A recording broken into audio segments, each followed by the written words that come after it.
하늘은 어두웠고 교회의 묘지는 회색 담요로 덮여 있는 것처럼 보였고 퇴색하는 오후 공기에 희미하게 빛났습니다. 차가운 자동차 바람이 키 큰 유칼립투스 나무 사이로 불어오며 오래된 벽돌길 위 마른 땅의 한숨처럼 우울한 바스락거리는 소리를 냈다.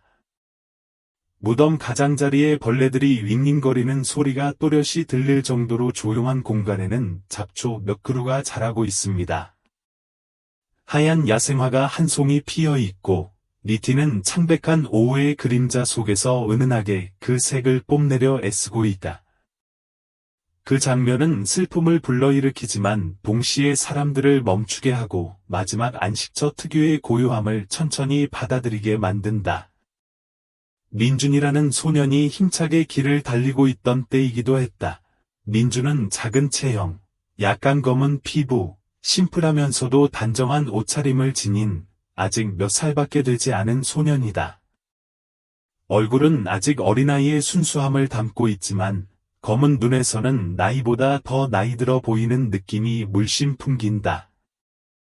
그는 손에 향 한 다발과 메리골드 가지 몇 개를 담은 비닐봉지를 쥐고 있었습니다. 때로는 거친 땅 때문에 비틀거리기도 했지만 그래도 최대한 빨리 달리려고 노력했습니다. 오늘은 민준을 태어나서부터 부지런히 키우며 정확히 1년 전 운명적인 저녁에 민준을 조용히 떠나보내던 불쌍한 어머니 지우 씨를 위로하는 날입니다. 그때 민준이는 이제 막 1살이 되던 때였다. 지우 부인은 심각한 질병에 걸리고 그의 가족은 치료비를 감당할 수 없게 된다. 민준이 요람에 있을 때 아버지가 돌아가셨기 때문에 어머니 외에는 친척이 없다. 어머니의 친척들도 가난하고 흩어져서 많은 도움을 줄 수 없었습니다. 어머니는 숨이 막힐 정도로 민준의 손을 꼭 잡고 착하게 살아달라고 애원했다. 인생은 너무 짧습니다. 사랑을 놓치지 마세요. 그녀는 눈물을 글썽이며 속삭인 뒤 광활한 도시 부산에 소년을 홀로 남겨두고 떠났다. 어머니가 돌아가신 지 1년 만에 민준은 시골에 있는 이모 집에 머물렀다. 하지만 이 소년은 너무 힘들고 가족도 있고 오랫동안 돌보기에는 불편합니다. 그래서 얼마 지나지 않아 민준은 혼자 도시로 돌아와 허드레시를 하고 카페에서 일하고 물건을 배달했다. 먹을 것이 충분하고 매달 비상사태에 대비해 약간의 돈을 저축하는 한, 그럼에도 불구하고 그는 위로의 날에 어머니를 방문하여 어머니를 위해 향을 피우고 9 시내가에서 외롭지 않도록 상기시키라는 어머니의 충고를 아직도 기억합니다. 그래서 오늘 오후에도 민준은 그 모든 어려움에도 불구하고 서둘러 묘지로 달려갔습니다. 너무 늦으면 묘지가 문을 닫아 어머니의 무덤에 오래 머물 수 없게 될까 두려웠다. 그는 1년에 한 번, 이것이 어머니와 가까워지고 자신의 인생에서 일어나는 모든 일을 어머니에게 털어놓을 수 있는 특별한 기회라고 생각합니다. 마침내 민준은 묘지에 다가갔다. 손에 땀이 나고 심장이 두근거리고 숨이 거칠어졌습니다. 그러나 그는 여전히 걸었다. 멀리서 그는 오래된 유칼립투스 나무 옆에 겸손하게 누워있는 어머니의 단순한 비석을 보았습니다. 아주 단순한 무덤인데 무덤은 정교한 돌로 덮지 않고 시멘트로 포장되어 있습니다. 다정하게 웃고 있는 지우 여사의 사진이 이제 햇빛과 비를 맞으며 공개된다. 그녀의 몸매는 가늘고 날씬하며 그녀의 눈에는 먼 슬픔이 있습니다. 민준은 울기 시작했는데 왠지 오늘은 뭔가 이상한 기분이 들었다. 그는 어머니의 무덤 옆에 흰 백합 꽃다발을 들고 조용히 서 있는 한 남자를 힐끗 보았습니다. 민준 어머니 무덤에 가실 분 계시나요? 그는 아무리 고귀한 어머니라도 친구가 있다는 말을 들어본 적이 없었습니다. 다른 한 남자는 우아한 검은색 슈트를 입고 반짝이는 가죽 구두를 신고 당당한 자태를 뽐내며 이곳의 황량한 공간과는 사뭇 다른 모습을 보였다. 민준은 남자가 사라질까봐 심장이 빠르게 뛰며 살금살금 다가갔다. 그는 자신이 누구인지, 왜 어머니의 무덤 앞에 흰 백합을 들고 있는지 알고 싶었습니다. 옆에서 보면 단정하게 빗은 머리, 단호한 얼굴, 두꺼운 눈썹, 날카로운 눈매가 돋보이는 50대 남성의 모습이 보였다. 성공적인 외모에도 불구하고 그는 형언할 수 없는 우울함을 풍겼다. 그는 거기 서서 오랫동안 말없이 고개를 숙이고 있다가 아주 조용히 한숨을 쉬었습니다. 민준이 어리둥절하고 어리둥절한 순간 남자가 갑자기 돌아섰다. 그는 한 소년이 있는 것을 보고 깜짝 놀랐습니다. 민준은 혼란스러워서 심장이 목구멍으로 뛰어올랐다. 그는 인사를 해야 할지 도망쳐야 할지 몰랐다. 그의 생각은 아직 끝나지 않았다. 그는 깊은 목소리로 말했다. 당신은 누구입니까? 왜 여기에 있습니까? 목소리는 따뜻하면서도 약간의 엄숙함을 담고 있었다. 민준은 궁금해하며 몇 걸음 앞으로 나아갔다. 여기가 우리 엄마 무덤인가요? 그는 내가 누구인지 물었습니다. 마침내 그는 나는 이 무덤에 누워있는 분의 아들 민준이다 라고 속삭였다. 남자의 눈이 놀란 듯 빛났다. 그는 입술을 움직일 뿐 아무 말도 하지 않았다. 땀에 젖어 초췌한 얼굴을 본 소녀는 갑자기 뒤로 물러섰다. 민준도 자신이 왜 그렇게 긴장하는지 이해하지 못했다. 그는 궁금해했습니다. 그가 당신의 어머니를 알고 있었나요? 아니면 우연히 잘못된 무덤에 서 있었나요? 그의 마음은 불처럼 뜨거웠습니다. 문득 그는 아직도 향과 금자나 가지를 꼭 쥐고 있다는 것을 깨닫고 고개를 숙이고 무덤으로 가서 조심스럽게 꽃을 내려놓았다. 비닐봉지를 제거하고 향에 불을 붙입니다. 그는 절대 멈추지 않고 조용히 지켜보았다. 오후 바람이 불던 순간 향연이 피어올랐다. 소박한 비석 주위에 향냄새가 난다. 어머니의 사진을 보며 한숨을 쉬던 민주는 눈꼬리를 찌푸리며 다정한 목소리로 엄마, 저 이제 집에 왔어요. 다 미안해요. 안 가본 거 다 알아요 라고 말했다. 어머니를 기쁘게 하려면 어떻게 해야 할까요? 더 열심히 하겠다고 약속했는데 그 말에 그의 눈에서는 눈물이 흘렀다. 옆에 있던 남자는 손에 흰 백합 꽃다발을 들고 여전히 가만히 서 있었습니다. 그 장면 속에서 그는 몸을 떨고 있는 것 같다. 감정적인 감정을 피하는 것은 누구에게나 어렵습니다.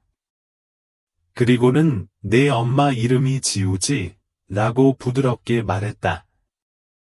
민주는 깜짝 놀라 네 라며 돌아섰다. 그의 눈은 슬펐다. 그럼 엄마가 돌아가신 후에는 누구와 함께 지냈나요? 그 질문은 민준의 마음을 움직였다. 그는 농담을 너무 많이 하고 싶지 않았지만 진실을 숨길 수도 없었습니다. 저, 이모님과 함께 살고 있어요.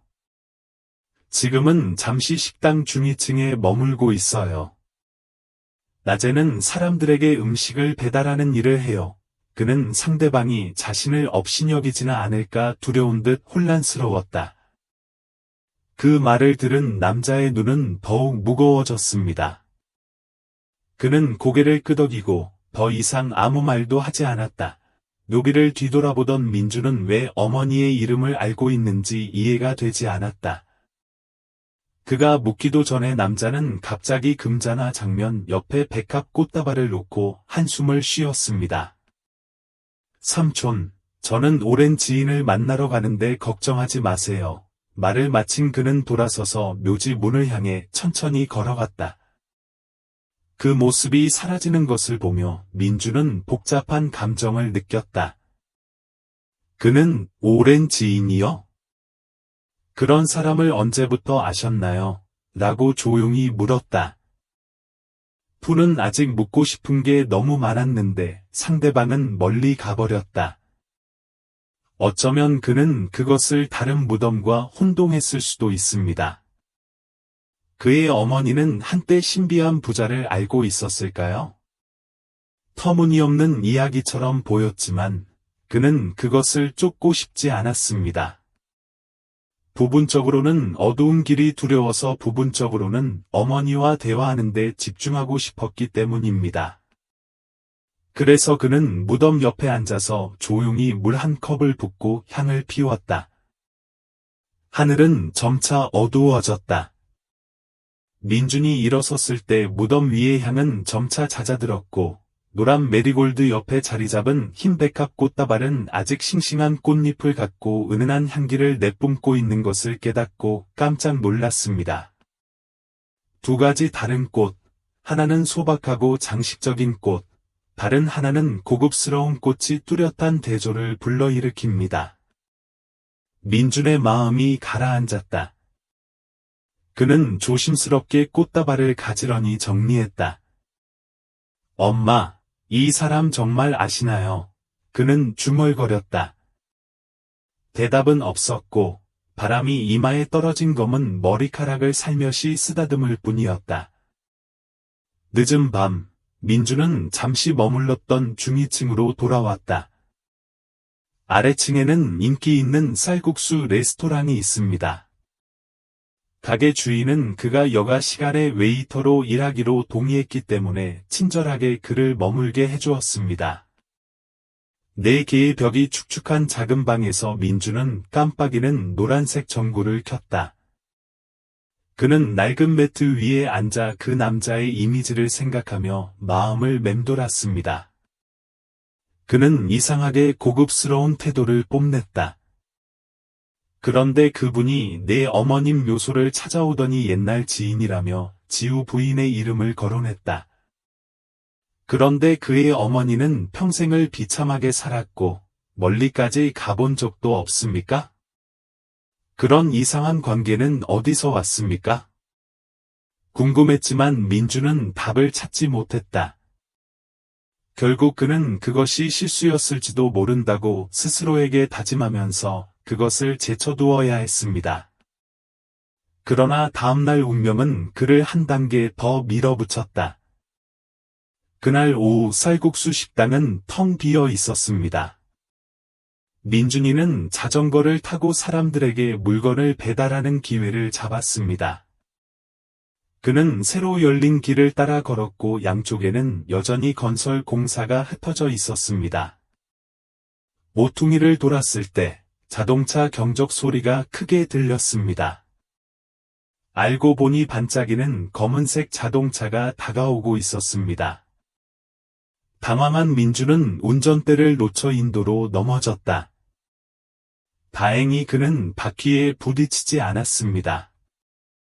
곧바로 차가 멈췄고 운전자는 뛰쳐나오며 이야, 잘 꺾고 있어? 죽고 싶냐? 고 소리쳤다. 민주는 여전히 멍하니 일어나려고 애썼다. 찢어진 바지 다리, 긁힌 무릎. 그는 자신이 부주의했음을 인정하면서 사과를 중얼거렸다. 그 순간 차 창문이 열리고 안에서 진정하세요. 다친 사람 없나요? 라는 굵은 목소리가 들려왔다. 그 목소리에 민주는 깜짝 놀랐다. 그는 고개를 들었고 창문 너머로 지나가는 익숙한 얼굴을 알아보았습니다. 내려온 사람은 어제 묘지에서 만난 남자였다. 눈이 마주쳤고 그도 깜짝 놀랐다. 운전자는 네, 지훈 씨, 아이는 괜찮은 것 같아요. 살짝 긁힌 것뿐이에요, 라며 당황했다. 지훈이라는 남자는 위험을 피하기 위해 소년에게 차에 타라고 손짓했다. 그 아이를 데리고 가주세요.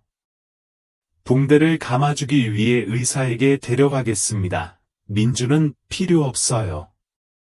살짝 긁힌 것뿐이에요, 라며 재빨리 손을 흔들었다.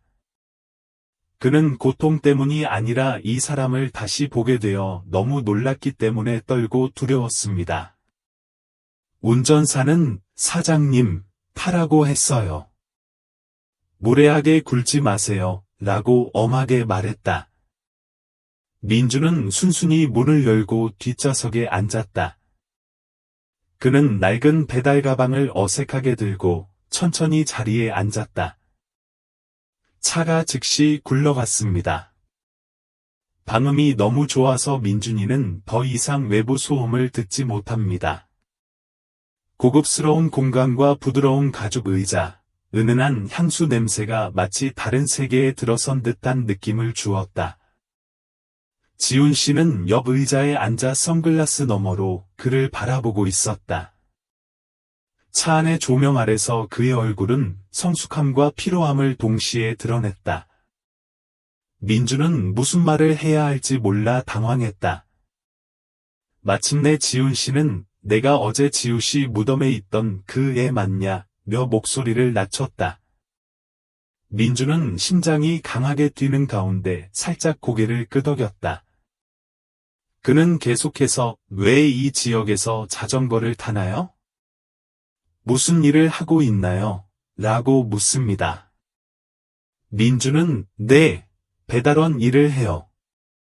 손님이 주문하면 제가 가져다 줘야죠. 라고 머뭇거렸다.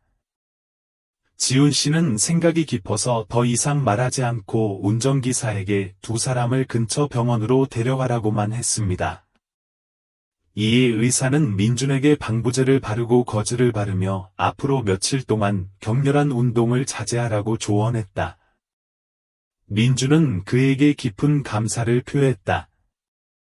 지훈 씨는 의사와 빠르게 뭔가를 논의했다. 병원비를 지불하고 의사가 떠났을 때 방에는 두 사람만이 남아 있었다. 지훈 씨는 방에서 아들 다리가 이렇게 아프면 계속 일할 수 있냐고 말했다. 민주는 정신없이 시계를 바라보았다. 돌아가서 사람들에게 주어야 할 것 같아요. 너무 늦었어요. 사람들이 저를 혼냈어요. 그는 지각했다는 이유로 상사에게 혼날 수도 있고 직장을 잃을 수도 있다는 두려움으로 가득 차 있었습니다. 그런데 지훈 씨가 갑자기 권위가 섞인 목소리로 말했다. 전화번호 좀 알려주세요. 제가 통화할 수 있게요. 일단은 오늘은 좀 쉬셔야 해요. 민주는 눈을 크게 뜨며 거절하려 했지만 지훈 씨의 엄한 눈빛이 거절을 못하게 만들었다. 그는 소심하게 주머니를 뒤져가게 주인의 명함을 건넸다.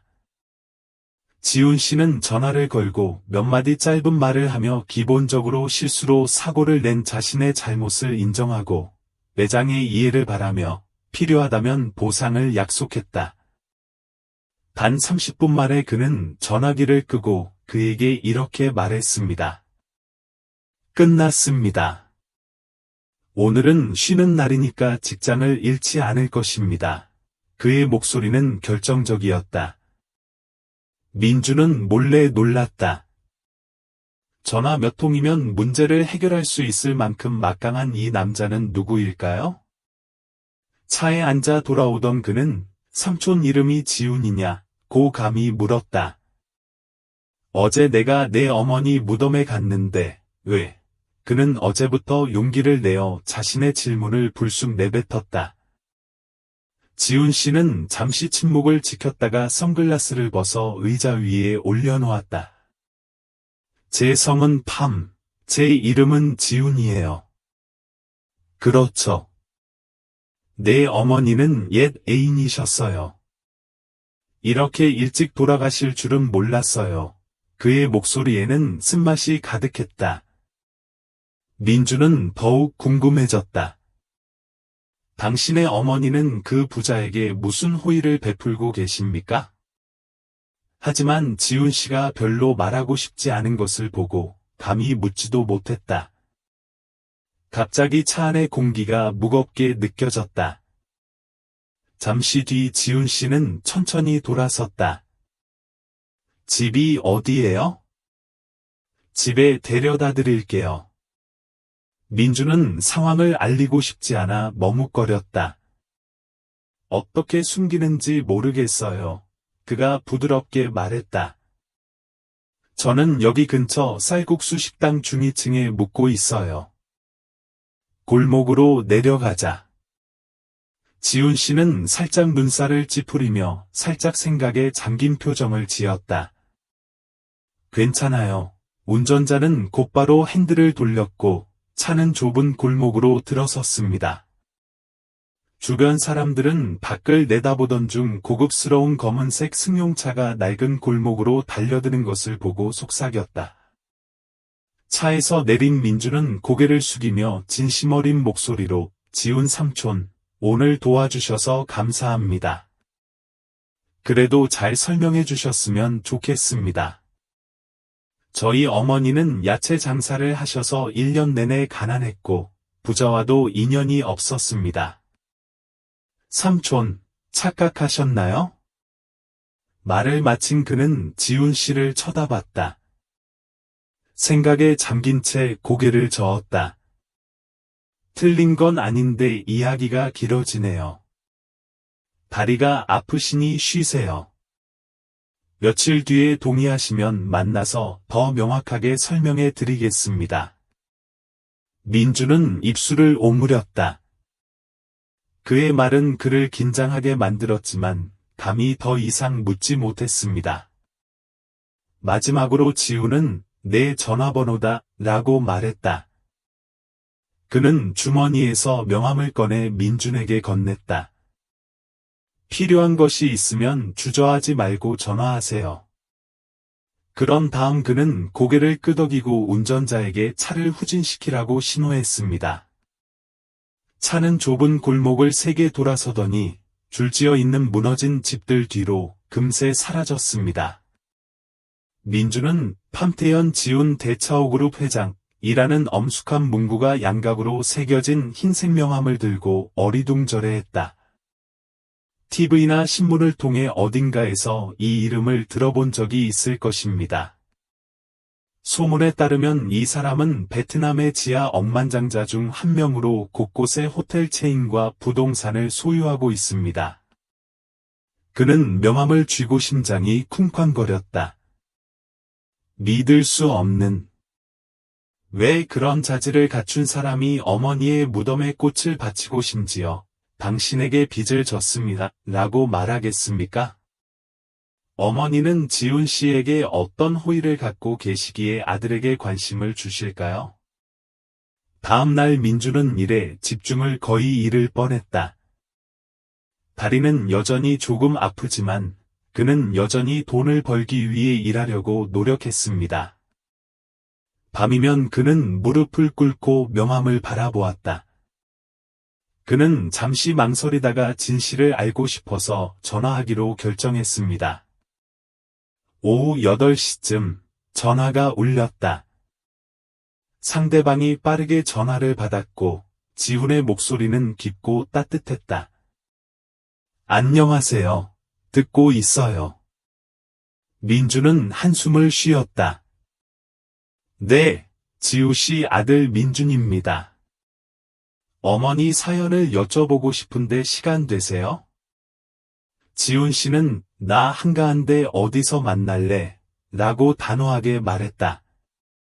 민주는 어색하게 머리를 극적였다. 내 근처 커피숍으로 초대하는 건 어때요? 일을 해야 해서 너무 멀리 갈 수가 없어요. 지훈 씨는 그렇다고 답했다. 그들은 유명한 길가 카페에서 만났습니다. 민준이 도착했을 때 이미 지훈 씨는 기다리고 있었다. 그 남자는 여전히 흰 셔츠와 바지를 입고 황폐한 식당 한가운데에 엄숙한 얼굴로 앉아 있었다. 그는 당황한 듯 민준에게 정중하게 자리에 앉으라고 말했다. 민준이는 아이스 밀크 커피 2잔을 주문했어요. 음료가 나오자 그는 소심하게 입을 열었다. 삼촌, 우리 어머니 이야기를 들려주세요. 그는 커피잔을 바라보며 손가락을 살짝 떨렸다. 지우는 길게 숨을 내쉬며 목소리가 느렸다. 말씀드리지만 진정하시길 바랍니다. 사실 예전에 저는 당신 어머니께 생명 빚을 졌습니다. 어머니가 아니었다면 저는 오늘 이 자리에 없었을 것입니다. 민주는 약 20년 전 TNG 시절부터 이어온 충격에 지운을 올려다봤다. 그 당시 그의 나이는 겨우 30대였고 그의 경력은 이제 막 시작되는 단계였다. 목숨을 걸고 높은 금리로 돈을 빌려 부동산에 투자했지만 속아서 거의 파산할 뻔했다. 그는 우울하고 스트레스를 받았으며 자살하고 싶었습니다. 어느 날 밤, 그는 무의식적으로 운전하다가 교회 길가에서 중앙분리대를 들이받았습니다. 차가 도랑에 빠졌고, 운 좋게도 한 여성이 지나갔고, 그분이 바로 내 어머니였습니다. 그녀는 목숨을 걸고 도랑으로 달려가 도움을 청하며 그를 차에서 끌어내렸습니다. 그날은 비가 많이 내려 물이 넘쳤습니다. 지우 부인이 아니었다면 그는 익사하거나 더 심각한 부상을 입었을 것이다. 그 후 그는 병원에서 깨어났고 할머니 덕분에 자신이 살아남았다는 것을 깨달았습니다. 은혜를 갚겠다고 했으나 지우 씨는 사람을 구하는 게 옳은 일이지 부탁한 게 아니다, 라고 웃으며 말했다. 그 후 몇 번이나 예전 장소로 돌아와서 검색했지만 그녀는 연락처를 남기지 않았습니다. 나는 내 경력이 시작될 때까지 그녀를 잃어버렸습니다. 여기저기 찾아볼 자격은 충분하지만 지우 부인이 어디로 갔는지, 어디에 살고 있는지 아는 사람은 아무도 없다. 그는 언젠가 우리가 다시 만난다면 반드시 그 은혜를 갚을 것이라고 항상 생각하면서 그 빚을 마음속에 품고 있었습니다. 뜻밖에도 그가 그녀를 찾을 수 있는 단서를 찾았을 때 그녀는 이미 세상을 떠난 뒤였습니다. 지우는 눈물을 글썽이며 슬픈 얼굴로 말했다. 민주는 자신의 어머니가 목숨을 걸고 사람들을 구하는 모습을 상상하며 점점 마음이 아팠다. 그녀는 가난하지만 친절이 풍부합니다. 그는 어머니가 7개의 탑을 쌓는 것보다 한 사람을 구하는 것이 낫다, 대가를 바라지 않고 선행을 한다는 등의 이야기를 자주 하던 것을 기억했다. 그의 어머니는 한때 이 억만장자를 구한 것으로 밝혀졌습니다. 이제 그녀가 세상을 떠났으니 지훈 씨는 고마운 마음을 전하기 위해 어쩔 수 없이 무덤을 찾아갈 수밖에 없다. 그렇게 생각한 민주는 눈물이 그렁그렁 맺힌 채 입을 꽉 다물었다. 그는 자신의 어머니가 낯선 사람의 생명을 구하는 데 조용히 도움을 줄 것이라고는 예상하지 못했고, 그 사람은 이제 강력한 인물이 되었습니다. 지우는 깊은 한숨을 쉬며 민준의 어깨에 손을 얹었다. 당신이 힘든 삶을 살고 있다는 것을 알고 있습니다. 늦더라도 보상하고 싶습니다. 당신의 어머니는 내 생명을 구한 은인입니다. 당신의 어려움을 모두 말해주시면 도와드리겠습니다. 민주는 갑자기 볼이 뜨거워지는 것을 느꼈고 어머니에 대한 자부심이 솟아올랐다. 그러나 그는 또한 자신을 부당한 이득을 취하는 사람으로 만들고 싶지 않습니다. 그는 속삭였습니다. 저희 어머니는 결코 아무것도 요구하지 않으신다는 것을 압니다. 어머니는 매우 순수한 삶을 사십니다. 생각하기가 어렵습니다. 지우는 이해한다. 하지만 그건 내 소원이자 지우 씨에게 고마운 마음을 전하는 방법이라고 생각하면 된다. 무슨 일이든지 지원하겠다. 고 고개를 끄덕였다. 그때부터 민주는 혼란의 시기를 맞이하게 됐다. 한편으로는 지훈 씨의 마음을 고맙게 생각하는 반면, 다른 한편으로는 사람들이 동의하지 않을까 두려워 억만장자에게 의지한다. 현재의 삶은 부족하지만 여전히 자립하는 데 익숙합니다. 커피를 마신 후 지우는 민준에게 정기적으로 연락할 수 있도록 전화번호를 물었다. 며칠 뒤 민준이가 일하던 쌀국수 식당에 가서 마주 앉아 쌀국수 한 그릇을 먹은 뒤 주인과 이야기를 나누며 민준이가 학교에 돌아가고 싶으면 학비를 모두 내가 알아서 하겠다고 말했다. 그때 가게 주인이 깜짝 놀랐어요. 동네 사람들은 민준이가 대장님을 알아요. 인생이 바뀔 것 같고 떠들썩했다. 민준은 어떻게 반응해야 할지 몰라 얼굴이 붉어졌다. 그는 어머니가 아프고 가족이 돈이 없었기 때문에 10학년 때 학교를 중퇴했습니다. 이제 그도 학교에 가고 싶지만 비용과 어려움이 두렵습니다. 지훈 씨는 망설이는 그를 보며 잘 생각해봐. 내 미래다. 내 엄마가 살아계셨다면 내가 계속 공부하길 바라셨을 텐데 라고 말했다. 여러 밤의 대피 끝에 민주는 보충학교로 돌아가고 점차 정규 프로그램에 들어가기로 결정했습니다. 지훈 씨는 등록금과 책을 챙겨주기로 약속했다. 그는 아직도 쌀국수 식당에서 초과 근무를 합니다. 사람을 구하기 위한 어머니의 희생을 생각하면 조금 죄책감이 들기도 했지만 그래도 가치 있는 삶을 살아야겠다고 스스로 다짐했다. 보충 수업을 하러 간 첫날 아침, 지훈 씨가 직접 차를 운전해주고 그가 물품을 사러 가는 것을 기다렸다. 교문 앞에 선 민주는 삼촌 여기 와도 괜찮아. 나 혼자 들어갈게. 친구들이 내가 고급차 운전하는 모습 보면 웃을 거야 라고 소심하게 말했다. 지호는 가볍게 웃으며 고개를 끄덕여 그를 조금 떨어뜨렸다. 민주는 배낭을 메고 어리둥절해하며 걸어갔다. 나는 자랑하고 싶지 않아요. 그는 스스로에게 말했습니다. 그는 단지 차별받지 않고 공부할 수 있는 기회를 원했을 뿐입니다. 그러나 소문은 여전히 널리 퍼졌다. 선생님과 친구들은 민준이에게 돈 많은 후원자가 있다. 많은 사람들이 떠들고 없던 억만장자의 사생아인데 왜 갑자기 공부를 시키느냐고 수군거린다는 말을 어렴풋이 들은 사람도 있고 아첨에 영리한지도 모르겠다. 요즘 사회는 꼼수로 가득 차 있다. 고 비아냥거렸다. 민주는 너무 슬펐지만 신경 쓰지 말라고 스스로 다짐했다. 그는 어머니가 한때 옳게 살기만 하면 되고 양심을 부끄러워하지 말고 누구에게 속을까 두려워하지 말라고 말씀하셨던 것을 기억했습니다. 그는 지훈에게도 몇 차례 털어놨다.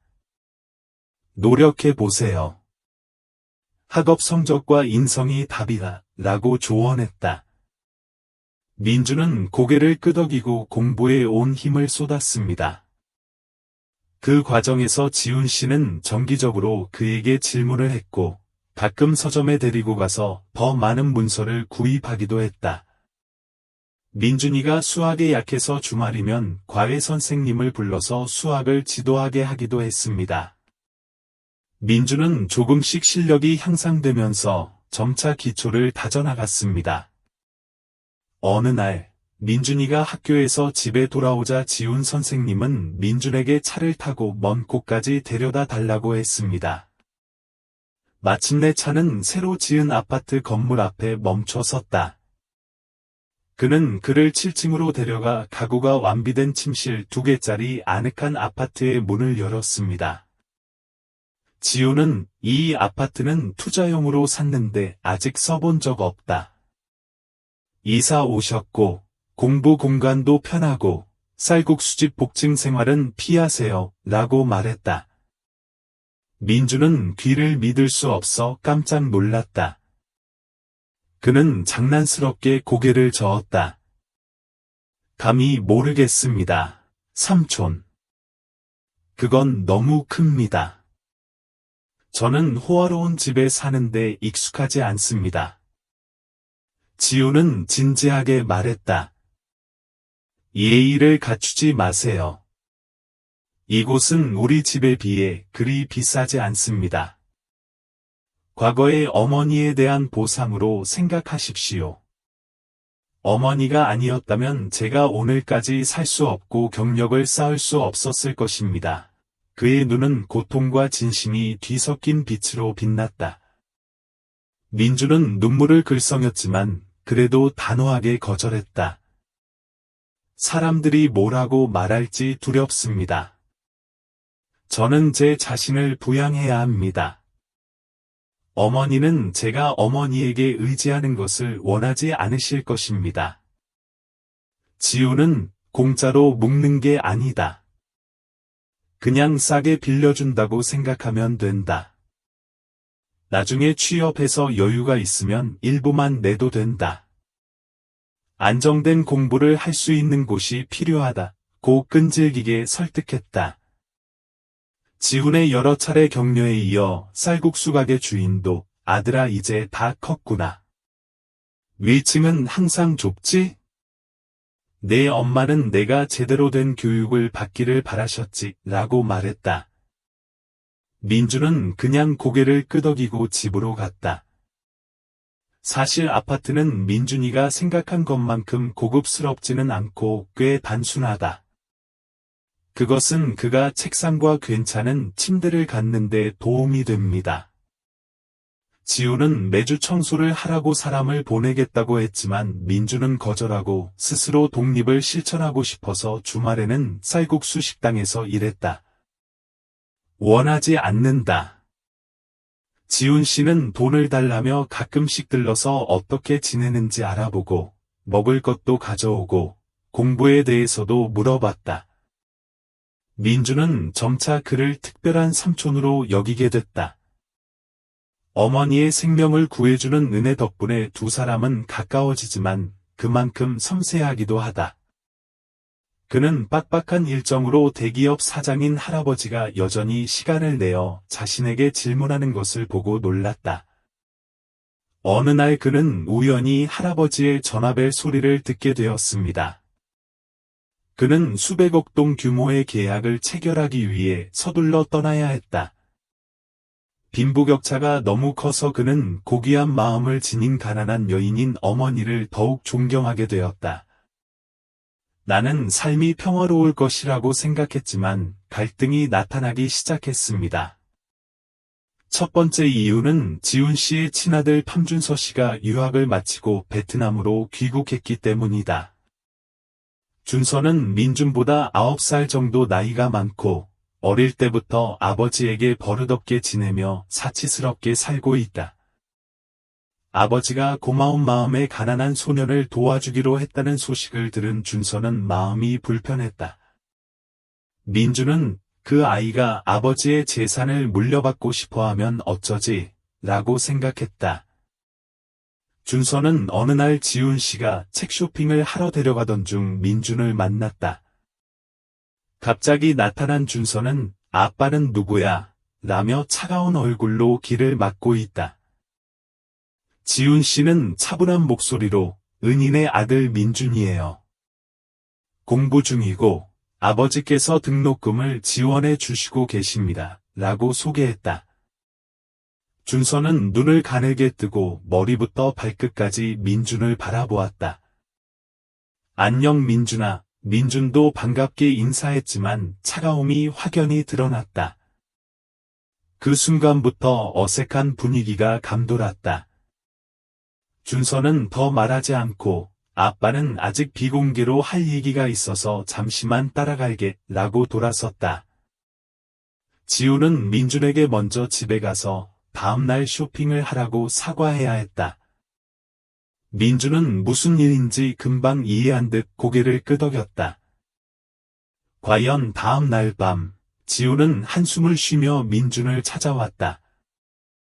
준서는 이걸 별로 안 좋아해요. 아빠가 이용당할까봐 걱정하지만 아빠는 너를 믿고 아빠는 엄마를 믿는다. 걱정하지 마세요. 그 말을 들은 민준은 안타까움을 느끼며 아버지와 나는 친척이 아니기 때문에 민준과 준서가 나를 의심할 이유가 있다고 생각했다. 하지만 그는 스스로에게 솔직하게 말하고 잘못된 일은 하지 마세요. 시간이 말해줄 것입니다. 라고 말했습니다. 준서는 한동안 민준을 피하고 어떤 모임에도 참석하지 않았다. 지우는 화해하고 싶었지만 준서는 여전히 고개를 저었다.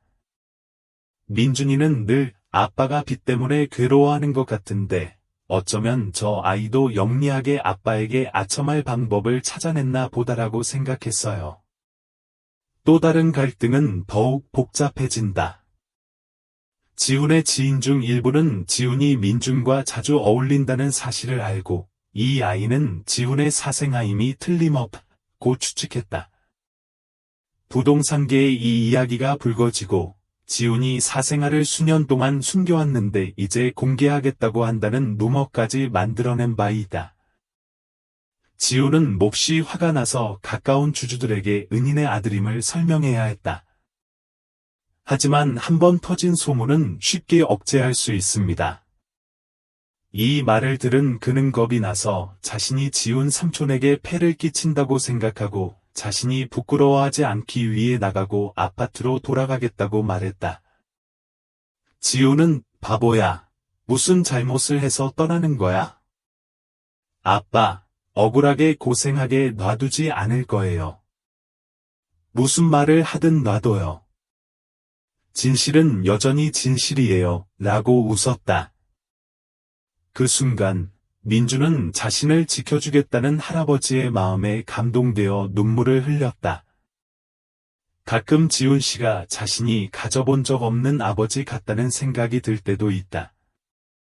얼마 후 민준과 준서 사이에는 작은 전환점이 찾아왔다. 그날 민준이가 학교에서 집으로 돌아왔을 때 한낮의 햇살은 뜨거웠습니다. 그는 길 한복판에서 자전거를 타고 가던 중 깡패들이 그의 가방을 빼앗아갔습니다. 그는 쓰러졌고 어깨에서 피가 나고 혼란스러워서 어찌할 바를 몰랐습니다. 그 순간 대형 차량이 지나가고 운전자는 강도를 쫓기 위해 차를 세울 수 있었습니다. 몇 분의 추격 끝에 그는 가방을 되찾았고 갱스터들은 차를 몰고 떠났습니다. 뒤돌아보던 민준은 방금 자신을 구해준 사람이 준서였다는 사실을 알고 충격에 빠졌다. 민준은 엔진을 끄고 헬멧을 벗었고 옷은 도로 먼지로 뒤덮여 땀을 많이 흘리고 있었습니다. 민준은 민준아 준서야, 나 왜 구해줬어? 라고 울부짖었다. 준서는 어깨를 으쓱하며 민준에게 가방을 건넸다. 강도를 보면 쫓아냈어요. 그게 당신일 줄은 몰랐어요. 민준 씨, 정말 고마워요.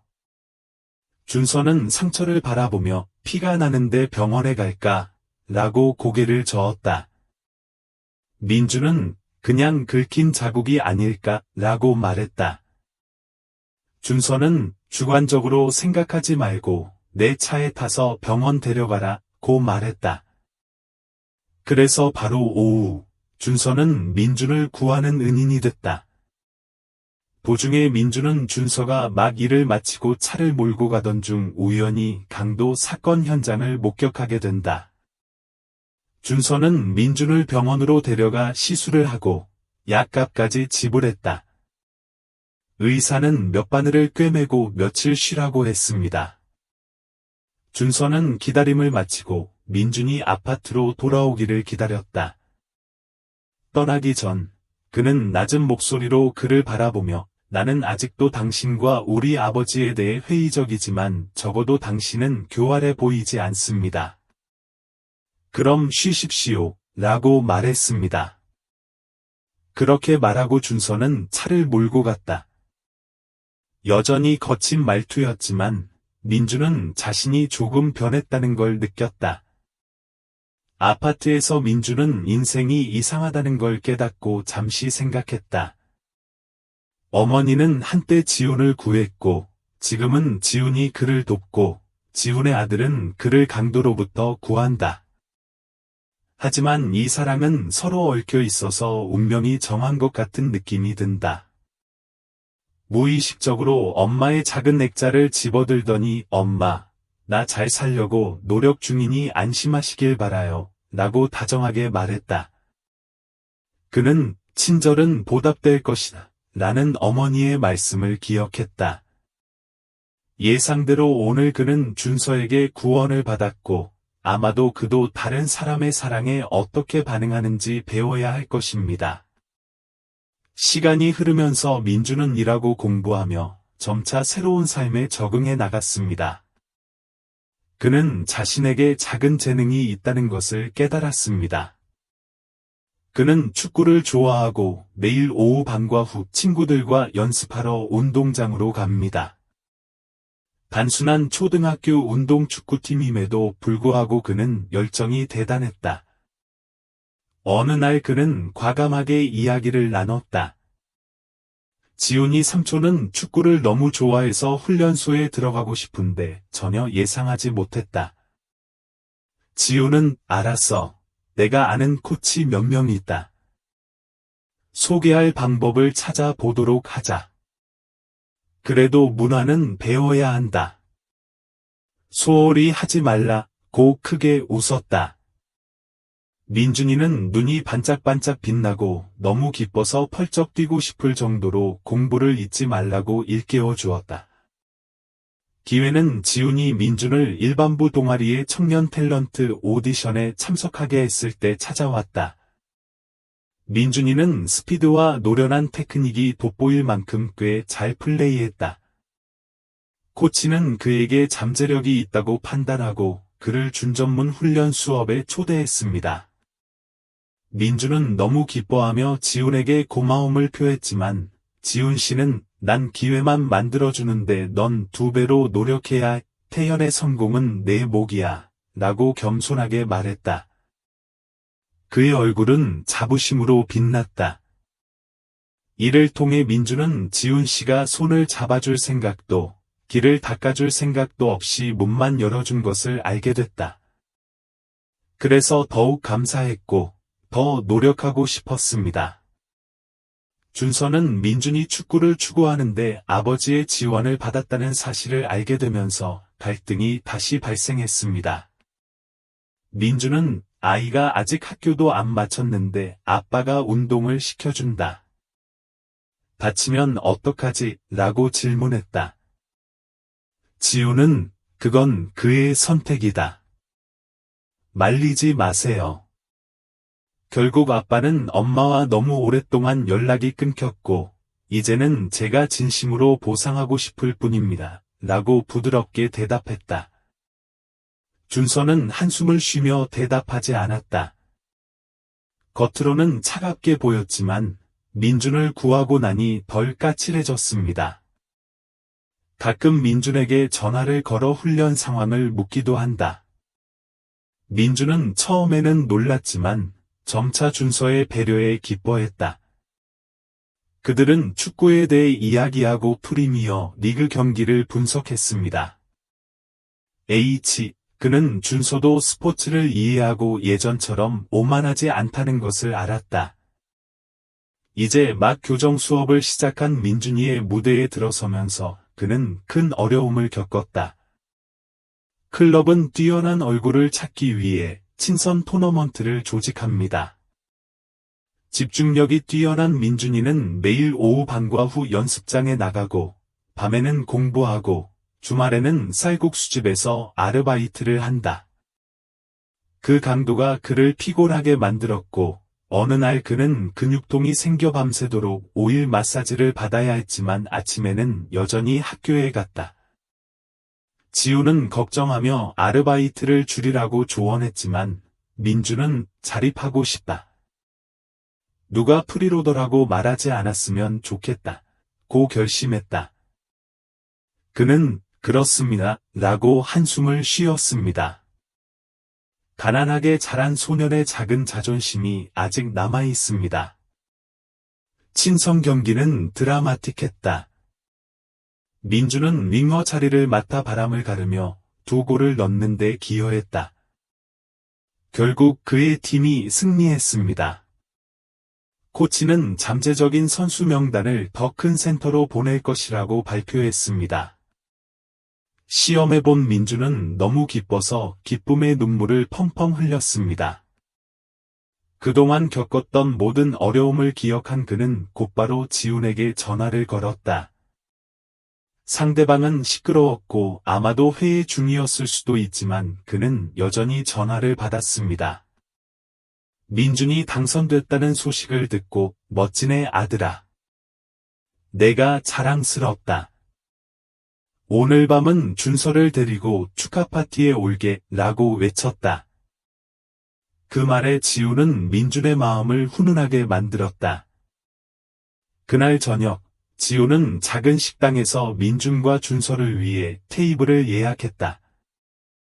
나이 차이가 많이 나는 두 사람은 처음에는 어색했지만 지훈은 행복한 추억을 농담으로 털어놨다. 나는 청량음료병을 집어들어 축하의 뜻을 표시했다.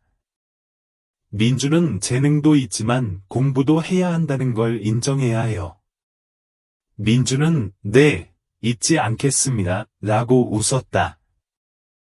세 사람은 화기애애한 가족처럼 웃으며 이야기를 나눴다. 이 장면은 민준에게 행복함과 감동을 동시에 선사했다. 지훈을 힐끗 보니 그의 이마에는 여전히 주름이 남아 있었다. 어쩌면 일이 순식간에 엉망이 되었기 때문일 수도 있습니다. 그는 자신의 어머니가 아직 살아 있었으면 좋겠다는 생각을 했고, 아마도 이런 모습을 보면 매우 기뻐했을 것입니다. 파티가 끝난 후 준서는 민준을 집까지 차로 데려다 주었다. 지훈은 서류 작업을 위해 회사에 들러야 한다. 차에 앉은 준서는 문득 한숨을 쉬었다. 민준아, 처음에는 내가 아버지를 이용하려는 사람인 줄 알았다. 그런데 지금 보니 너 참 똑똑하다. 아버지를 실망시키지 말고 어머니의 은혜를 배반하지 마라. 민준은 알고 있다. 절대 잊지 않겠다. 지훈 삼촌을 아버지처럼 생각하고 눈물을 흘렸다. 준서는 고개를 끄덕이며 저희 아버지는 참 복잡하게 살아오신다. 외부인들이 보면 돈이면 다 된다고 생각하는데 사실 아버지는 정신적 위기에 처한 시절을 여러 번 말씀하셨다. 어머니가 구해주지 않으셨다면 아버지는 지금 이 자리에 없기 때문에 항상 내 곁에 붙어 있다. 민준이는 진심으로 대해주기를 바라고 고개를 끄덕였다. 민준은 주먹을 꽉 쥐었다. 약속해요. 모든 길은 울퉁불퉁한 것이 사실이다. 민준이가 더 큰 축구센터로 이사를 하게 되면서 환경은 더욱 열악해지고 숙제도 무거워져서 스트레스를 받아 때로는 하지 못할 때도 있었습니다. 너무 피곤해서 몸이 안 좋아지자 지훈은 걱정이 되자 연습을 잠시 쉬자고 제안했다. 민준은 내가 정리하겠다. 포기하고 싶지 않다고 다짐했다. 더욱이 대중은 저 아이가 지훈 씨에 입양하다. 등이 있고 응원 덕분에 팀에 들어온 것 같은데 무슨 재능이냐고 속삭였다. 험담을 참아야 한다. 하지만 준서와 지훈의 조언 덕분에 이를 악물고 이겨냈다. 그는 진정한 재능만이 답이라는 것을 알고 있습니다. 그의 어머니는 한때 이렇게 가르쳤습니다. 쓸데없는 논쟁을 하지 말고 행동이 그것을 증명하게 하십시오. 그러던 어느 날 큰 폭풍이 몰아쳤습니다. 억만장자의 사생아라는 옛 뉴스는 한 타블로이드판에 딘카오그룹 회장이 애인과 의붓자식을 공개적으로 알린다는 내용과 함께 민준과 지훈이 함께 축구 훈련소에 가는 사진이 공개되면서 돌연 더욱 거세졌다. 그들은 지훈의 명예를 왜곡하고 심지어 명예를 훼손했습니다. 회사 전체가 소란에 빠졌고 주주들은 혼란에 빠졌습니다. 지훈은 화가 나서 변호사를 고용해 정정을 요구하며 신문사를 고소했다. 그러나 동시에 그는 국제 계약을 체결할 때 자신의 명성을 위협할 정도로 큰 압력을 받았습니다. 회사 회의 중 지우는 뇌졸중으로 급히 병원에 입원해야 했다. 소식을 듣고 급히 병원으로 달려간 민주는 얼굴이 창백한 채 응급실에 누워있는 그를 발견했다. 그는 당황했고 그의 눈에는 눈물이 흘렀다. 나도 그 옆에 서서 걱정했다. 두 형제는 손을 잡고 결과를 기다렸다. 의사는 환자에게 휴식을 취하고 스트레스를 피하라고 말했습니다. 그렇지 않으면 위험할 것입니다. 민주는 죄책감을 느낀다. 자기 때문에 지훈 삼촌의 평판이 나빠졌다고 생각했다. 지훈 씨가 일시적으로 위험에 빠졌을 때 찾아왔다. 그는 가쁜 숨을 쉬면서도 억지로 미소를 지으며 민준의 손을 잡았다. 걱정하지 마세요. 저는 괜찮아요. 허위 보도를 믿지 마세요. 민주는 눈물을 흘렸다. 미안해요. 필요하다면 나갈게요. 무사하시길 바랄 뿐입니다. 지우는 고개를 저었다. 바보야, 누구도 널 해치게 놔두지 않을 거야. 너는 내 어머니의 마지막 소원이고, 너는 나의 은인이다. 그는 거친 숨을 쉬며 말했다. 의사가 서둘러 들어왔다. 민주는 몸을 떨었고, 준서를 따라 나와 복도에 서서 참지 못하고 눈물을 흘렸다. 민준아 준서야, 아빠 머리 안 아프게 다른 데로 갈까? 준서는 날카로운 목소리로 손을 흔들었다. 나가면 아빠가 더 슬퍼하실 것 같아요. 쓸데없는 생각은 하지 마세요. 병원에 입원한 후 지우는 업무량을 줄여야 했고, 준서와 이사회에 할당되는 일도 줄었다. 그는 회복에 집중했고 의사는 너무 걱정하지 말라고 조언했습니다. 그동안 민준이는 자주 그를 찾아와 등을 때리고, 손을 잡아주고, 죽을 가져다 주고, 학교 이야기와 축구장 이야기를 들려주었다. 지우는 그를 볼 때마다 점차 부담을 덜게 된다. 그는 어머니의 친절함을 기억했고, 거의 자살할 뻔했던 막다른 골목의 시절을 기억했습니다. 이제 그는 민준을 영적인 아들로 삼아 삶이 여전히 살 가치가 있다는 것을 깨닫도록 도와줍니다. 준서와 변호사팀도 적극적으로 진실을 규명해 상대 신문이 정정 보도와 공개 사과를 하도록 강요했다. 민준이 사생아가 아니라 지훈 씨의 목숨을 구해준 은인의 아들이라는 사실은 사회 전체가 다 알고 있다. 지훈이 진정됐을 때에도 정신적 상처는 여전히 그를 오랫동안 회복시킬 수밖에 없었다. 민준은 더욱 감사하며 공부하고 실천하려고 노력합니다. 그는 누구에게도 의지하지 않고 스스로 빛난다는 것을 세상에 증명하고 싶다. 그 순간 축구센터에서는 많은 B클럽들이 모이는 전국 청소년 대회에 출전할 자격이 있다고 발표했습니다. 좋은 성적을 거두면 공식 탤런트 팀에 발탁될 수도 있어 프로 선수의 꿈을 이룰 수 있는 단계다. 청소년 대회의 첫 경기는 큰 경기장에서 열렸습니다.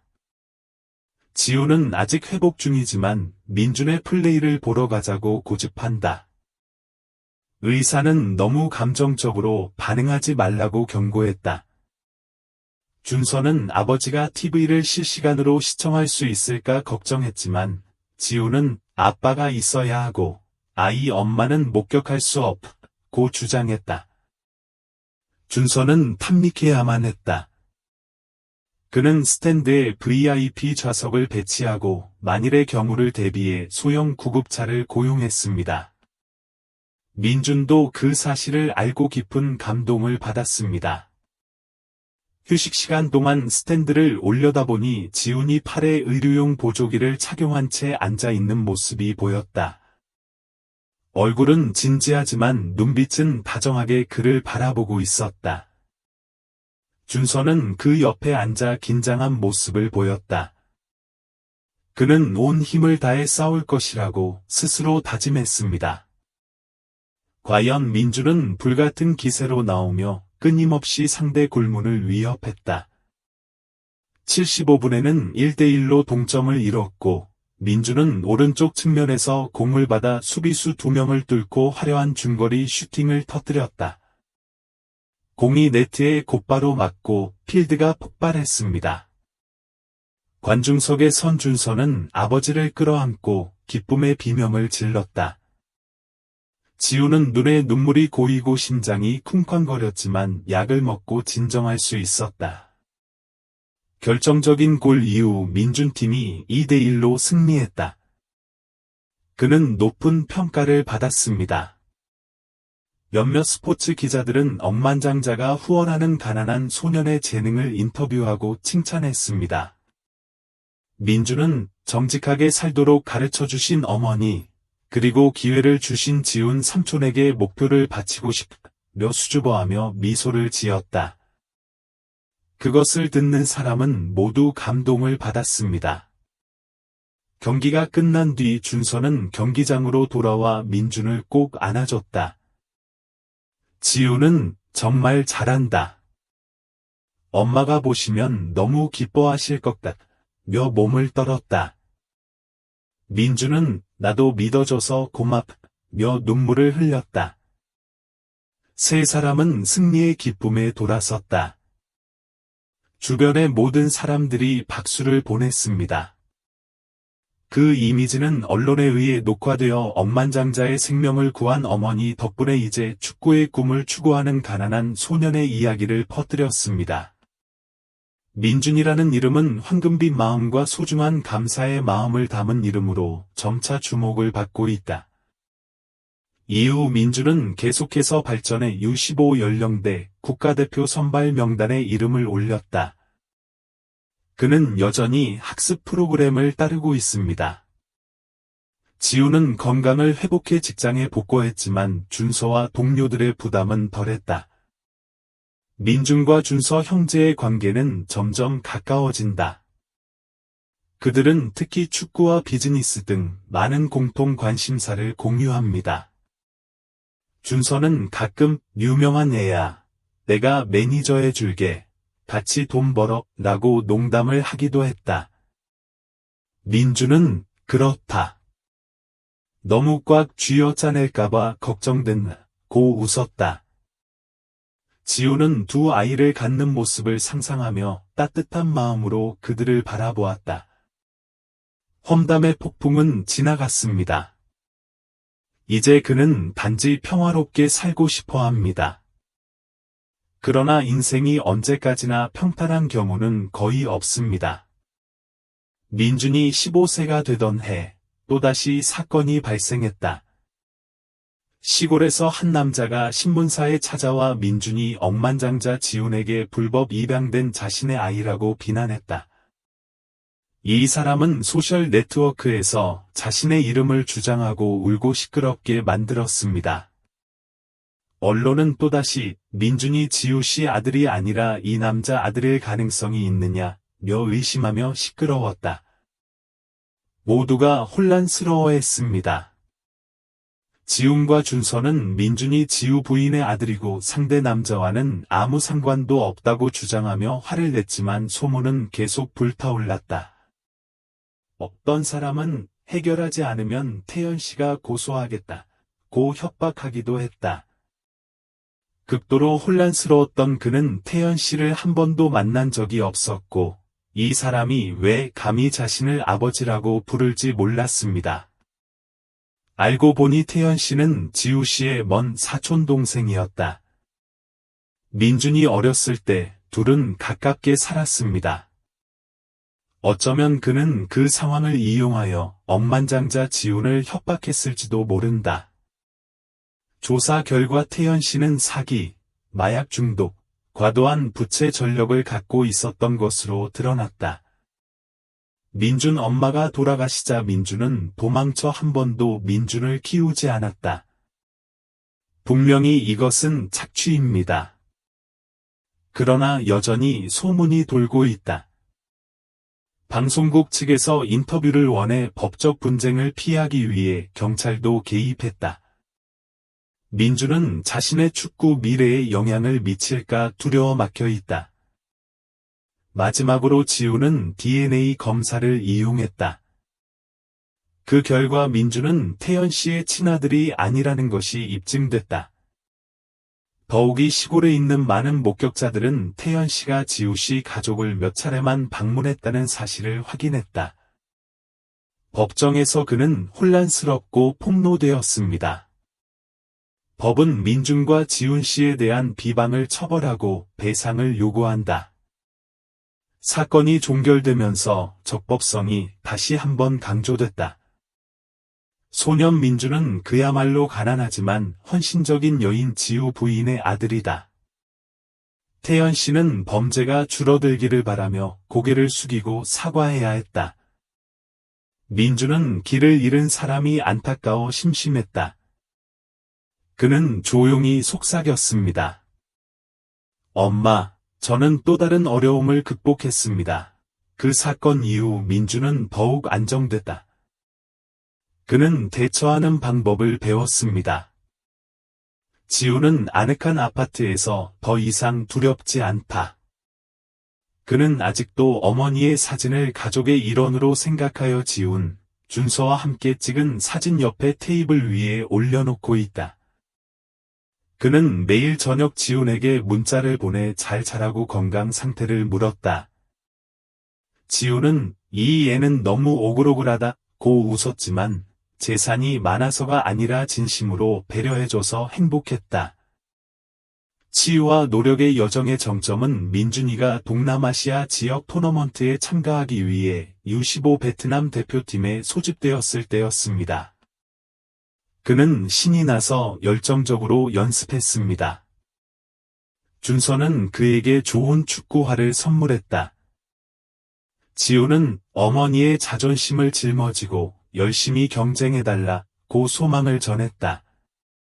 민주는 눈물을 참으며 신발에 지우 어머니의 이름을 새겼다. 이번에는 대회가 해외에서 진행되는 데다 업무로 바쁜 관계로 지훈과 준서가 직접 응원을 하지 못했다. 민주는 지갑에 작은 엄마 사진을 넣고 여행 가방을 챙겨 출발했다. 토너먼트는 긴장되었습니다. 베트남 U15팀은 좋은 활약을 펼치며 태국 U15를 상대로 결승에 진출했습니다. 결승전은 승부차기가 필요한 90분 무승부로 숨막히는 경기였습니다. 민준이 마지막 11m 발차기를 잡고 승패가 결정됐다. 그는 페널티킥 지점으로 올라갔고 심장이 터질 뻔했습니다. 그의 머릿속에는 위험에 처한 지훈의 모습, 병원 침대에 누워있는 어머니의 모습, 격려를 외치는 준서의 모습, 그가 겪은 온갖 고난이 떠올랐다. 준서는 이 과일을 어머니에게 드렸습니다. 그는 속삭였다. 슛은 강력했고 공은 네트 구석에 똑바로 맞았다. 상대 골키퍼가 날아갔지만 건드릴 수 없었다. 베트남이 우승을 차지해 필드 전체가 폭발했다. 민주는 쓰러져 눈물을 흘렸다. 팀원들이 달려와 포옹했다. 관중석에는 노란 별이 그려진 붉은 깃발이 펄럭였다. 지훈과 준서는 오지 않았음에도 불구하고 옆에 있는 듯한 느낌을 받았다. 그는 하늘을 우러러보며 엄마, 내가 해냈어요. 라고 말했습니다. 그날 오후, 민주는 우승 메달을 들고 지훈에게 영상통화를 걸었다. 그는 사무실에 있고 옆에는 준서도 앉아있다. 화면 너머로 민준이 환하게 웃고 있는 모습이 보였다. 지훈은 아주 잘했다 이야. 너는 온 가족의 자랑이다. 라며 눈물을 흘리며 웃음을 터뜨렸다. 준서는 빨리 집에 와 파티하자며 엄지손가락을 치켜세우며 환하게 웃었다. 민준도 곧 돌아올 것을 약속했다. 그는 전화를 끄기 전 삼촌 준서야, 얘야, 모두 사랑한다고 말하고 싶고 천천히 말했다. 상대방은 잠시 침묵을 지켰고 지우는 아빠도 널 정말 사랑한다고 웅얼거렸다. 민주는 그렇게 혈연 관계가 아닌 두 사람의 이별을 모두 불식시켰다. 진심 어린 감사와 진심 어린 마음으로 아버지와 아들처럼 이어져 있습니다. 민준이 집으로 돌아와 공항에서 그를 맞이한 날은 지훈과 준서뿐 아니라 팬들과 여러 스포츠 취재진들도 함께 있었다. 모두들 기뻐하며 그에게 꽃을 선물했습니다. 감동받은 민준은 지훈을 안고 작은 트로피를 손에 공손하게 올려주며 내 엄마와 나는 태생적으로 사랑으로 이어져 있으니까 너에게 줄게 라고 말했다. 그는 속삭였다. 지훈은 트로피를 들고 떨면서 당신이야말로 합당한 주인이다. 그래도 친절하게 대해주셔서 감사하다며 눈물을 흘릴 뻔했다. 그 모습을 지켜보던 준서는 반가워하며 기념사진을 찍었습니다. 그 사진이 온라인 신문에 등장하면서 인간적인 이야기에 더욱 감탄하게 됐다. 시간이 흘러도 민주는 젊은 선수로서의 길을 이어갔다. 그는 또한 더 많은 외국어를 배우기 위해 추가 문화 연구를 시도했습니다. 그는 매일 밤 어머니를 위해 향을 피우고 오늘 있었던 일을 조용히 이야기한다. 그의 마음속에는 항상 어머니가 가장 큰 격려의 원천이다. 지훈 역시 심장병이 졌고 생활 속도가 더 느리며 명성보다 가족 사랑을 우선시한다. 준서는 점차 성장해 회사를 경영하게 되었고 아버지의 오른팔이 되었다. 세 사람은 마치 가족처럼 감사의 끈으로 묶여 있습니다. 어느 날 오후 민주는 지훈을 데리고 어머니의 묘를 찾아 묘지로 갔다. 지우 씨가 세상을 떠난 지 3주기가 되는 날이었습니다. 부산의 날씨는 쌀쌀하고 햇빛이 나무들 사이로 부드럽게 스며듭니다. 지우 부인의 무덤을 수리하고 비석을 대리석으로 덮었습니다. 위에 그녀가 부드럽게 웃고 있는 사진을 올려보세요. 그 옆에는 민준이 지훈 씨를 처음 만난 날을 기념해 백합나무를 심었다. 더욱 아름답게 장식된 무덤을 바라보며 민준은 엄마, 제가 다 컸어요. 예전에 지훈 삼촌을 구하기 위해 용감하게 행동해 주셔서 감사해요. 덕분에 제2의 아버지를 만났어요.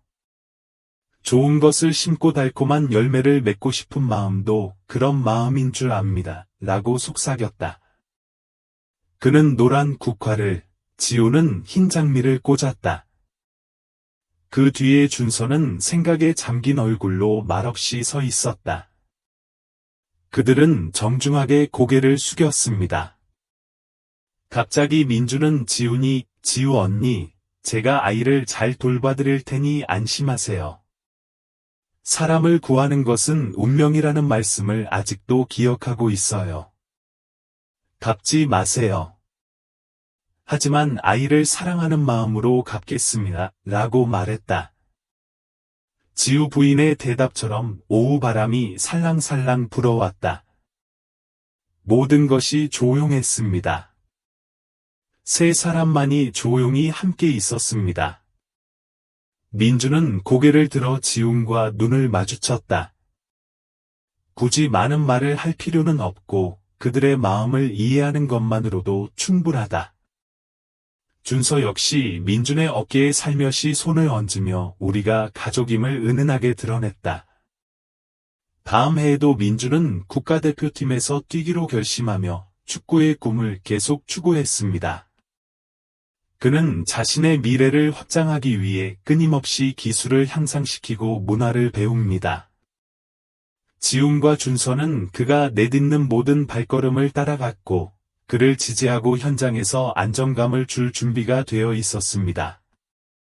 생명을 구하는 친절에서 시작된 우정, 여정이 이제 꽃을 피워 모든 계층의 격차를 없앴습니다. 이 모든 것은 좋은 것이 오는 곳에 무엇을 심든지 그대로 거두게 된는 오래된 철학에 대한 살아있는 증거처럼 보입니다. 인생은 가혹할 수 있지만 때로는 친절한 행동이 우연히 많은 사람들의 전체 운명을 바꾸는 이정표가 됩니다.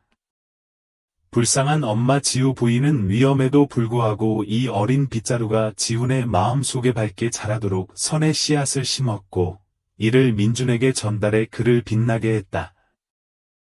결국 남는 것은 인간의 사랑, 연민의 진정한 가치에 대한 교훈입니다. 돈과 명예는 마음과 비교할 수 없습니다. 혹은 중년들이 흔히 인생은 짧으니 사랑을 놓치지 말라고 생각한다는 말처럼 지우는 자신이 구원받지 못하면 목숨을 잃을 뻔했다는 사실을 깨닫고 뒤돌아 생각했다.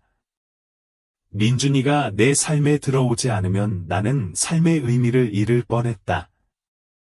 그에게는 어머니가 지훈을 구해줬기 때문에 자신의 꿈을 이루고 가난과 외로움의 굴레에서 벗어날 수 있는 기회가 생겼다는 것을 깨닫는 민준도 있었다. 준서는 의심의 자리에서 받아들이는 법을 배웠다.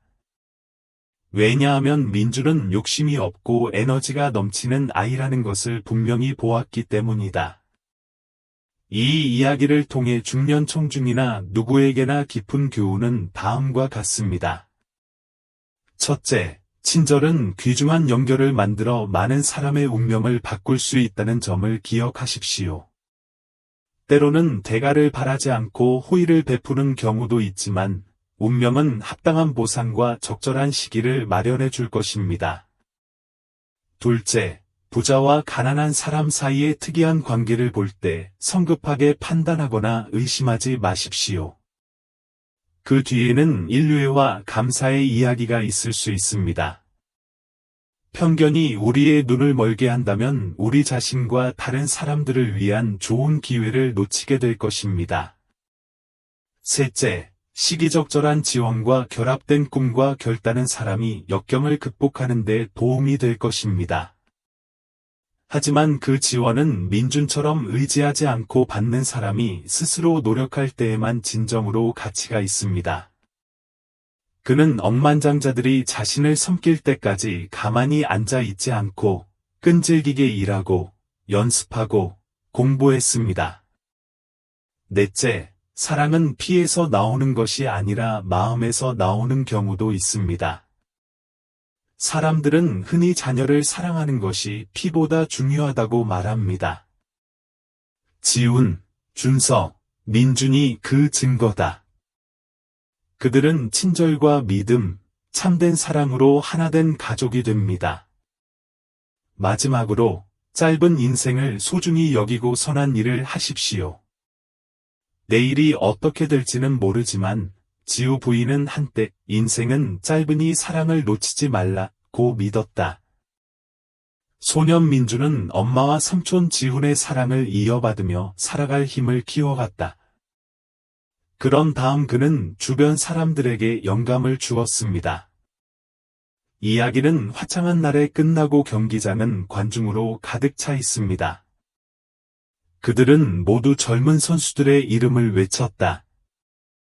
VIP석에서 지훈 씨는 준서 옆에 앉아 두근두근하며 필드 위의 등번호 10번을 지켜보고 있었다. 바로 민준이에요. 한때 비참했던 소녀는 이제 어른이 되었고 튼튼한 다리와 불타는 심장으로 공을 드리블합니다. 더 이상 그의 배경에 관심을 두는 사람은 없으며 기여하려는 그의 열정과 열망만 그에게서 볼 수 있습니다. 민준이 득점하자 환호성이 터졌다. 열정적인 사람들의 바다 한가운데서 지훈은 살짝 일어서서 손뼉을 치며 눈가를 젖어들었다. 그의 영혼은 20년 전 지우 부인이 자신을 구하기 위해 몰두했던 비 오는 밤으로 다시 날아갔다. 지금 이 순간 그는 그녀가 웃을 것이라고 확신합니다. 오랜 감사의 빚이 결실을 맺고 그녀가 가장 사랑하는 아이에게 좋은 미래를 가져다주기 때문입니다. 화려한 오렌지색으로 물드는 경기장에 노을이 떨어진다. 민주는 지훈과 준서를 보고 스탠드를 향해 달려갔다. 그는 손을 높이 들고 환한 미소를 지으며 손을 흔들었다. 그의 셔츠 가슴 부분 심장 근처에는 어머니의 작은 사진이 있습니다. 그는 깊은 한숨을 쉬며 엄마, 행복해요. 엄마의 사랑을 더 많이 전하고 다른 사람들에게 기쁨을 줄게요. 엄마와 지훈 삼촌이 저에게 주신 사랑에 보답하며 살겠습니다. 라고 속삭였습니다. 그리고 사랑으로 가득 찬 사랑스러운 반응처럼 부드러운 바람이 불었습니다.